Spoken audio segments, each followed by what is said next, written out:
ರಾಜ್ಕುಮಾರ್ ಅವ್ರ ಥರ ಮಿಮಿಕ್ರಿ ಮಾಡ್ಬೋದು, ರಾಜ್ಕುಮಾರ್ ಅವ್ರ ಥರ ಬಟ್ಟೆಗಳು ಹಾಕ್ಬೋದು, ರಾಜ್ಕುಮಾರ್ ಮಾಡಿದ ಆ್ಯಕ್ಟಿಂಗ್ನು ಸ್ವಲ್ಪ ನಾವು ಅದೇ ಥರ ಒಂಚೂರಾದ್ರೂ ಏನೋ ಮಾಡಿ ತೋರಿಸ್ಬೋದು. ಈಗ ನನಗೆ ಬರೋ ಮಾತಾಡಿದೆ, ರಾಜ್ಕುಮಾರ್ ಅವರ ತರಹ ಒಂದು ದಿನ ಬದುಕಕ್ಕೆ ನಮ್ಮ ಕೈಲಿ ಆಗೋದಿಲ್ಲ. ಖಂಡಿತವಾಗಿ ನೋಡ್ಬೇಕು. ಎಷ್ಟು ನೋಡಿ, ರಾಜ್ಕುಮಾರ್ ಅಭಿಮಾನಿಗಳು ಯಾರೇ ಇರಲಿ ನನ್ನ ಹತ್ರ ಬರ್ತಿರ್ತಾರೆ, ಸ್ಟುಡಿಯೋಗೆ ಬರ್ತಾರೆ, ಎಲ್ಲೋ ಸಿಗ್ತಾರೆ, ಅವ್ರ ಹತ್ರ ಒಂದಲ್ಲ ಒಂದು ಒಳ್ಳೆ ಗುಣ ಇದ್ದೇ ಇರುತ್ತೆ. ಅದಕ್ಕೆ ಅದು ರಾಜ್ಕುಮಾರ್ ಪ್ರಭಾವದಿಂದ ಬಂದಿರುವಂಥ ಗುಣ. ಎಂಥ ಅಭಿಮಾನನೇ ಇರಲಿ, ಅವನು ರೌಡಿ ಆಗಿದ್ರು ಕೂಡ ಒಂದು ಒಳ್ಳೆ ಗುಣ ಇರುತ್ತೆ. ಇದನ್ನೆಲ್ಲ ನಾನು ಗಮನಿಸ್ತಾ ಬಂದೆ. ಒಬ್ಬ ವ್ಯಕ್ತಿ, ನಮ್ಮ ತಂದೆ ರಾಜ್ಕುಮಾರ್ ಸಿನಿಮಾ ನೋಡ್ತಾ ಇದ್ರು, ನಮ್ಮನ್ನು ಕರ್ಕೊಂಡು ಹೋಗ್ತಾ ಇದ್ರು. ನಾನು ರಾಜ್ಕುಮಾರ್ ಅವ್ರ ಸಿನಿಮಾ ನೋಡ್ತಾ ಇದ್ದೆ, ನನ್ನ ಮಗಳು ಕರ್ಕೊಂಡು ಹೋಗ್ತಾ ಇದ್ದೆ. ಇವತ್ತು ನನ್ನ ಮಗಳು ರೆಡಿ ಆಗಿದ್ದಾಳೆ, ನೆಕ್ಸ್ಟ್ ನನ್ನ ಮಗು ಬಂದ್ಬಿಟ್ರೆ ರಾಜ್ಕುಮಾರ್ ಸಿನಿಮಾ ತೋರಿಸ್ತೀವಿ. 4 ತಲೆಮಾರುಗಳು ನಮ್ಮದೇ ಇದ್ದಾವೆ. ಆದ್ರಿಂದ ರಮೇಶ್ ಅವ್ರು ಮಾಡಿದ ಕೆಲಸ ಇದೆಯಲ್ಲ, ಅಷ್ಟು ದೊಡ್ಡದಾಗಿರುವಂಥ ದೇವರ ಸ್ಥಾನ ಅಂತ ಏನು ಕೊಟ್ಟಿದ್ದೀವಿ, ಅಂಥ ಜಾಗದಲ್ಲಿರೋ ಮನುಷ್ಯನ ನನಗೆ ಪತ್ರಕರ್ತನಾಗಿದ್ದಾಗಲೂ ಸೀನಿಯರ್ ಜನರು ಒಂದು 2-3 ಹೆಸರು ಹೇಳಿದ್ರು, ಅದು ಬಿಟ್ಟು ಇದ್ದಾರೆ. ಅವರೆಲ್ಲ ನನಗೆ ಹೇಳ್ತಾರೆ, ಏನು ದೊಡ್ಡ ರಾಜ್ಕುಮಾರ್ ಇದು, ಹಾಗೆ ಹೀಗೆ ಅಂತೆಲ್ಲ ಹೇಳ್ತಿದ್ರು. ನನಗೆಲ್ಲ ನೋವಾಗ್ತಾ ಇತ್ತು. ಅಲ್ಲಪ್ಪ, ಅವ್ರು ಏನಾರ ಮಾಡ್ಕೊಳ್ಳಿ, ನಿಮ್ಗೇನಾರು ತೊಂದರೆ ಮಾಡಿದಾರ? ಅವಾಗ ಇನ್ನೊಬ್ರು PGS ಅಂತಿದ್ರು, ಅವ್ರು ಹೇಳಿದ್ರು ಒಬ್ಬರಿಗೆ, ಆಯ್ತಪ್ಪ ಅವ್ರು ಆ್ಯಕ್ಟ್ ಮಾಡ್ತಾರೆ, ಒಂದು ಸಿಂಪಲ್ ಅನ್ನೋ ಥರ ಆ್ಯಕ್ಟ್ ಮಾಡ್ತಾರೆ ಅಂತ ಇಟ್ಕೊಳ್ಳೋಣ, ನಿನ್ನ ಕೈದಿರೋಕ್ಕಾಗುತ್ತೆ 50 ವರ್ಷ ಹಂಗಾಗಿ ಅದೇ ಥರ ಆ್ಯಕ್ಟ್ ಮಾಡ್ಕೊಂಡಿರ್ತೀಯಾ, ನಾನು ಇನ್ನೂ ಒಪ್ಕೋತೀನಿ ಬಿಡು ಅಂತ.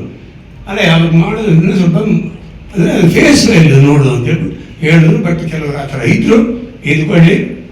ಆದರೂ ಕೂಡ ಅದ್ರ ವಿಷಯ ಚಿಕ್ಕದಾಗಿ ಹೇಳ್ಬಿಟ್ಟು, ಯಾಕೆ ನಮ್ಮಂಥವ್ರು ನೋಡಿದ ರಾಜ್ಕುಮಾರ್ಗೆ ಯಾರಾದರೂ ವಿರುದ್ಧವಾಗಿ ಏನು ಅಂದರೆ ವಿಕಟವಾಗಿ ಅಂತೆಲ್ಲ ಬರೆದ್ರೆ ಯಾಕೆ ನೋವಾಗುತ್ತೆ ಅಂದರೆ, ನಾನು ಇವತ್ತು ಸುಬ್ರಹ್ಮಣ್ಯ ಅವರು ನಮ್ಮ ಎಲ್ಲರೂ ಹತ್ತಿರದಿಂದ ನೋಡಿದ್ದೀವಿ, ಇಲ್ಲೇ ಇದ್ದಾರೆ, ಹತ್ತಿರದಿಂದ ನೋಡಿದ್ದೀವಿ. ಏನು ಒಂದು ಸಣ್ಣ ವಿಷಯ ತಪ್ಪು ಮಾಡಿದ್ರು ಜೊತೆಲಿರೋರಿಗೆ ಬೈತಾರೆ ರಾಜ್ಕುಮಾರ್ ಅವರು.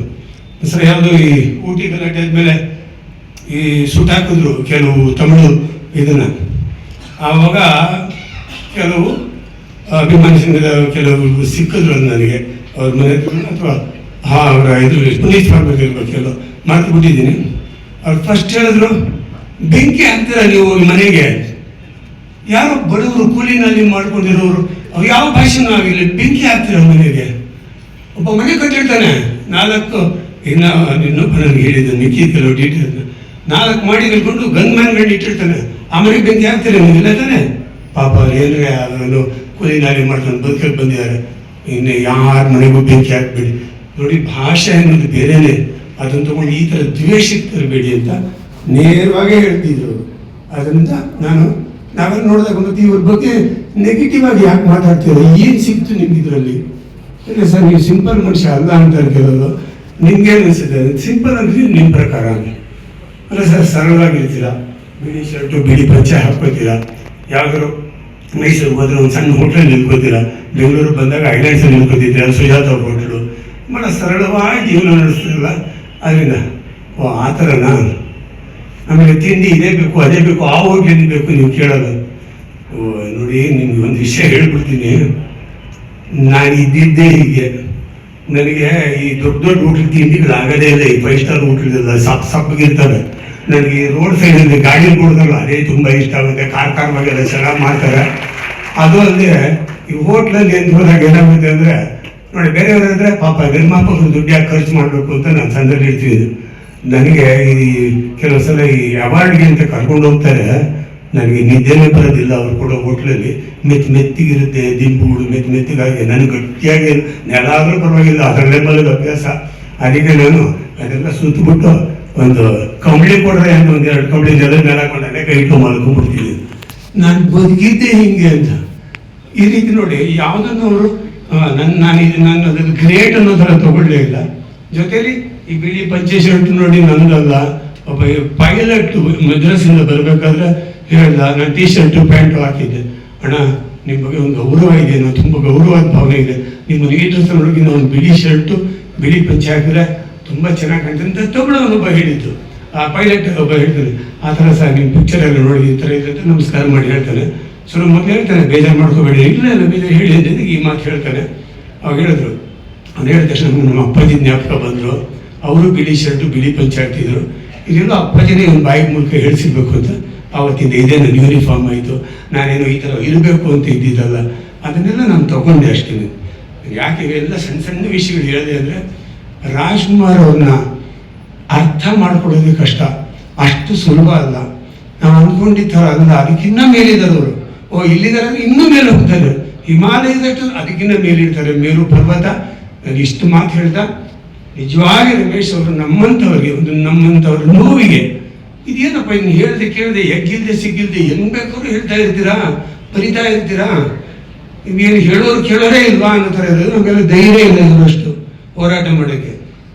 ಇವ್ರದ್ದು ಏನಪ್ಪ ಅಂದ್ರೆ, ಆಮೇಲೆ ಇವರು ಸಾಕ್ಷಿ ಸಮೇತ ಬರ್ತಾರೆ. ಈಗ ತಾನೇ ಮಾತಾಡ್ತಾ ಹೇಳಿದೆ, ಇವರಷ್ಟು ಸಾಕ್ಷಿ ಹುಡುಕೋರು ನೋಡೇ ಇಲ್ಲ ನಾನು.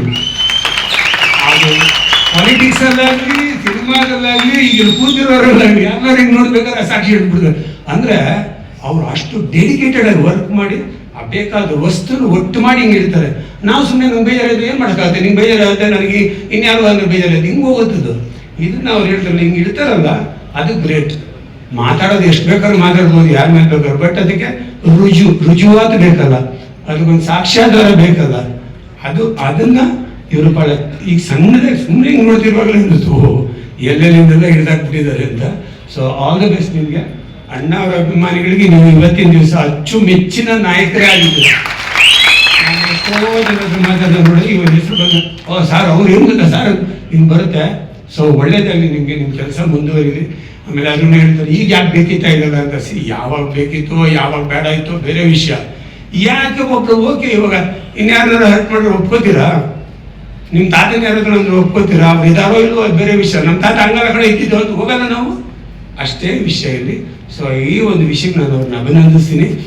ಎಲ್ಲ ಘಟಾನುಘಟಿಗಳೇ ಕೂತಿದ್ದಾರೆ, ಒಬ್ಬರಿಗಿಂತ ಅವರು ದೊಡ್ಡವಳ್ಳವರು ಪೂಜೆ ಅಷ್ಟೇ. ಅವರು ಈ ಇದಲ್ಲ ಏನದು ದಾಖಲೆಗಳಲ್ಲ, ಎಲ್ಲೇ ಏನೇನು ಸಿಗುತ್ತೋ ಎಲ್ಲ ಬಗೆದ್ಬಿಟ್ಟಿದ್ದಾರೆ. ಎಲ್ಲ ಮೂಲೆಯಲ್ಲಿ ಅವ್ರ ತಾತ ಅವ್ರ ಮುತ್ತಾತ ಎಲ್ಲಿದ್ರು ಅವರೆಲ್ಲಿದ್ರು ಅವ್ರದ್ದೇ ಒಂದು ಫೋಟೋ, ಅವ್ರು ಓಡಾಡಿದ್ದು ಆಮೇಲೆ ಕಷ್ಟಪಟ್ಟಿದ್ದು ನೋಡಿದ್ರೆ ಒಬ್ಬ ಮನುಷ್ಯ 2 ವರ್ಷ 3 ವರ್ಷ ಅದ್ರ ಹಿಂದೆ ಬಿದ್ದು ಬಿದ್ದು ಇಡೀ ಬೆಳಗಾದ್ರೆ ಇದೇ ಕೆಲಸ, ರಾತ್ರಿ ಇದೇ ಕೆಲಸ ಇದ್ರು ಮಾಡ್ಕೊಂಡು ಅತ್ಯುತ್ತಮವಾದ ಪುಸ್ತಕ ಅಂತಂದು ರಾಜ್ಕುಮಾರ್ ಅವರ ಜೀವನ ಏನು ಅನ್ನೋದನ್ನ ಅವ್ರದೇ ರೂಪದಲ್ಲಿ ಬಿಚ್ಚಿಟ್ಟಿದ್ದಾರೆ. ನಾನು ಸ್ವಲ್ಪ ಅವರ ಒಳಗಡೆಯ ವಿಷಯನ, ಅದೇನು ನನ್ನ ಪುಣ್ಯನೇನೋ ಗೊತ್ತಿಲ್ಲ, ನನ್ನ ಹತ್ರ ತುಂಬ ಮಾತಾಡ್ತಾ ಇದ್ರು, ವಿಷಯಗಳು ಹೇಳ್ತಾ ಇದ್ರು. ಏನು ನಿಮ್ಗೆ ಹೇಳೋಣ ಅನ್ಸುತ್ತೆ ಪ್ರವೀಣ್ ಅಂತಿದ್ರು. ನನ್ನ ಪುಣ್ಯ ಅದು, ಎಷ್ಟೋ ಜನದ ಪುಣ್ಯ, ಅದು ನನಗೆ ಸಿಕ್ಕಿದ್ದು ಭಾಗ್ಯ ಅನ್ಕೋತ ಸಾಧ್ಯವಾದಷ್ಟು ನಾನು ಹಂಚ್ಕೋತಾ ಇದ್ದೀನಿ. ಎಲ್ಲರಿಗೂ ಒಳ್ಳೇದಾಗಲಿ, ವಿಶ್ವೇಶ್ವರ ನಿಮ್ಮ ಪುಸ್ತಕಕ್ಕೆ ಒಳ್ಳೆ ಯಶಸ್ಸು ಸಿಗಲಿ ಅಂತ ಹೇಳಿದ್ರೆ ನಾನು ಮಾತಾಡ್ಬೋದು.